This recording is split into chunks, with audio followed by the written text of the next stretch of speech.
Good morning, friends. Myself Jansar Kishore from Naukar Institute. Today, I will teach in Standard 12 the supplementary book Vistas, lesson number 2. The name of the lesson, The Tiger King. In last video, I have completed up to page number 12. The first paragraph I completed. The last word, that's impossible. Now, let's go ahead.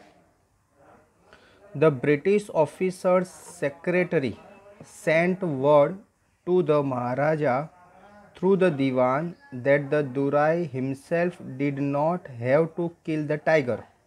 अभी जो British officer था उसका secretary ने क्या किया, message भेजा दीवान के through.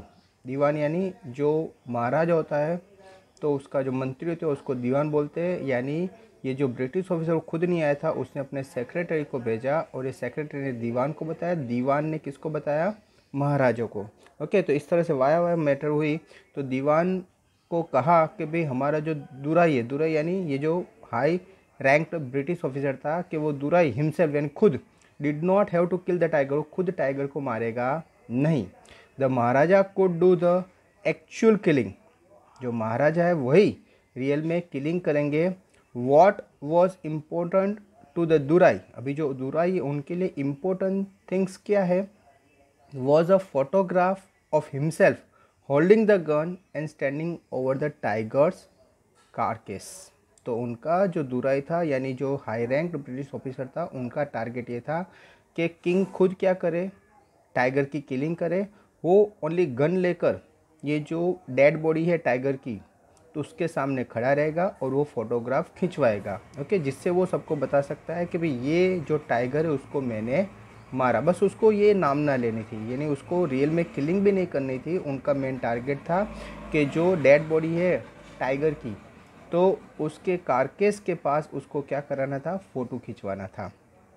But the maharaja would not agree when to this proposal, लेकिन जो महाराजा थे वो ये बात पर भी एग्री नहीं हुए। ये जो प्रपोजल थी, दुराई ने जो प्रपोजल भेजी, कौन सी प्रपोजल भेजी थी कि भाई मुझे खुद टाइगर को मारना नहीं है, आप जो महाराजा है वो खुद ही क्या करे, टाइगर को मारे।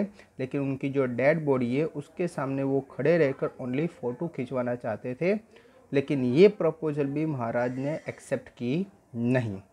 इफ़ ही रिलेंटेड नाउ, उन्होंने सोचा कि अगर ये बात को अगर अभी मैं मान लेता हूँ, what would he do if other British officers turn up for tiger hunts, क्योंकि अगर ये बात को अभी मान लेता है तो दूसरे भी जो ब्रिटिश ऑफिसर है वो भी ऐसा ही चाहेंगे, तो क्या होगा। ओके, क्योंकि आज एक को जैसे उसको मैंने परमिशन नहीं दी, लेकिन उसने बोला कि भी उसको डेड बॉडी के साथ फ़ोटो खिंचवाना है, यानी दूसरे अगर जो ब्रिटिश ऑफिसर्स है वो क्या सोचेंगे कि भाई ये जो टाइगर को है ये ब्रिटिश ऑफिसर ने क्या किया, किल किया। That means he got the permission to kill the tiger. If he got the permission then definitely we also get the permission, यानी आज उसको परमिशन मिली तो हमें भी परमिशन मिलेगी। यानी वो सब लोग क्या करेंगे, वो परमिशन के लिए बात करेंगे। यानी किंग के लिए बहुत ज़्यादा प्रॉब्लम क्रिएट हो जाएगा, इसलिए उसने वो भी क्या किया, मना कर दिया। Because he prevented a British officer from fulfilling his desire.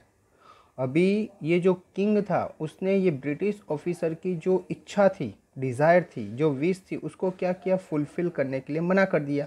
Prevent यानी मना ही करना। The Maharaja stood in danger of losing his kingdom itself. अभी महाराजा को लगने लगा कि मैंने मना तो कर दिया, लेकिन ये बहुत ही पावरफुल ब्रिटिश ऑफिसर था। अगर वो चाहता तो क्या कर सकता था, ब्रिटिश आर्मी को लेकर ये किंग पर अटैक करके उसका पूरा किंगडम वो क्या कर सकता था, ले सकता था। यानी किंग को थोड़ा डर भी लगा कि भी मैंने ये मना करके जैसे मैंने अपने किंगडम यानी जैसे मुझे लूज़ करना पड़ेगा, मेरा किंगडम मेरे से चला जाएगा, वो मेरा किंगडम मेरे से छीन लेगा, ऐसी नौबत आ गई थी। The maharaja and the dewan held deliberation over this issue. अभी महाराजा और जो दीवान है उन्होंने ये मैटर पर, ये इश्यू पर, ये मैटर पर डिस्कशन की कि भाई क्या करें, हमने मना तो बोल दिया है, लेकिन अगर ये ब्रिटिश ऑफिसर गुस्से हो गया और उसने कोई स्टेप ले लिया या उसने आर्मी लेकर यहाँ पर अटैक कर दिया, तो हम अपना किंगडम क्या करेंगे, लूज़ कर देंगे। क्यों? क्योंकि उस टाइम पर जो ब्रिटिश ऑफिसर थे उनके पास बहुत ज़्यादा ताकत थी, उनका पूरा रूल चल रहा था।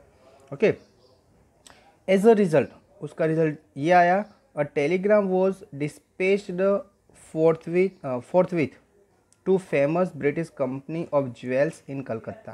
तो उनका रिजल्ट यह है कि जो किंग था उसने टेलीग्राम भेजा, जो कोलकाता में एक ब्रिटिश ज्वेलर कंपनी थी, उनको एक लेटर डिस्पैच किया। लेटर में क्या लिखा था कि send samples of expensive diamond rings of different designs. उसने कहा कि भाई आपके पास जो सैंपल से डायमंड रिंग के अलग अलग टाइप के डिज़ाइन के, ओके, वो भी एक्सपेंसिव यानी वैल्यूएबल, ऐसे आप क्या करो, डायमंड रिंग को मेरे पास भेजो। सम 50 रिंग्स अराइव्ड, अभी किंग ने मंगवाई थी, यानी कोई भी जब ब्रिटिश ऑफिसर जानता था भाई ये पैसे वाला होगा, तो उसने क्या किया, सम 50 रिंग्स अराइव, 50 रिंग उन्होंने सेंड की। The maharaja send the whole lot to the British officers good lady. ये जो महाराजा था उन्होंने वो 50 की 50 रिंग उन्होंने क्या भेजी, ये जो दुराई था यानी जो हाई रैंक ब्रिटिश ऑफिसर था उसकी वाइफ को ये सब रिंग क्या कर दी, भेज दी। The king and the minister expected the Duraisani to choose 1 or 2 rings and send the rest back. अभी उन्होंने, किंग और मिनिस्टर ने सोचा था कि भाई हमने इतनी जो रिंग भेजी है उसमें से 1 या 2 रिंग वो क्या करेगी, सिलेक्ट करेगी, और बाकी की जो रिंग है वो क्या करेंगी, हमको वापस दे देगी। Within no time at all the Duraisani send her reply, thank you very much for your gift. लेकिन ये 50 रिंग जैसे उनके पास पहुंची तो जैसे दुराईसानी ने मैसेज भेज दिया कि भाई आपने जो गिफ्ट दी उसकी वजह आपका थैंक्स, शुक्रिया। दैट मीन्स उसने सब रिंग क्या कर दी, ले ली, उसने एक भी रिंग वापस भेजी नहीं। ओके फ्रेंड्स, तो आई होप आपको ये पैराग्राफ तक पता चल गया होगा। Thank you very much to listen me.